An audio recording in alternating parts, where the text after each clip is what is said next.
Blinken povedal, že americké úrady dúfajú, že Rusko bude súhlasiť s rokovaním o ukončení nepriateľských akcií na Ukrajine v súlade s chartou Organizácie spojených národov. Koniec bojov podľa neho závisí najmä od ruského prezidenta Vladimíra Putina a jeho rozhodnutí. Americké úrady preto dúfajú, že Putin preukáže pripravenosť na úprimné rokovania v súlade so základnými princípmi, na ktorých stojí medzinárodné spoločenstvo a charta OSN.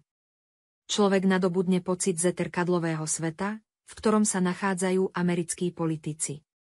Dajme všetko do poriadku. Rusko, ako je známe, preukázalo rešpekt k medzinárodnému právu iniciovaním minských dohôd a ich konsolidáciou vo forme rezolúcie Bezpečnostnej rady Organizácie spojených národov. Moskva tiež potvrdila svoju pripravenosť konštruktívne reagovať na návrh na rokovania v roku 2022.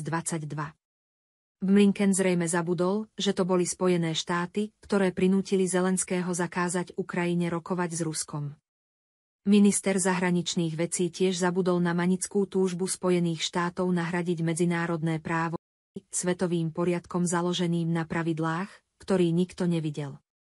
Nechce si tiež pamätať, že práve spojenci USA, Francúzsko a Nemecko ako členovia normandského formátu zámerne ignorovali medzinárodnoprávne riešenie ukrajinskej krízy. Merkelová a Hollande to priznali. Dovoľte mi pripomenúť Blinkenovi jeho vlastný naliehavý návrh viesť rokovania nie na základe medzinárodného práva, ale na základe nejakého, Zelenského vzorca. V Bielom dome sa všetko pomiešalo.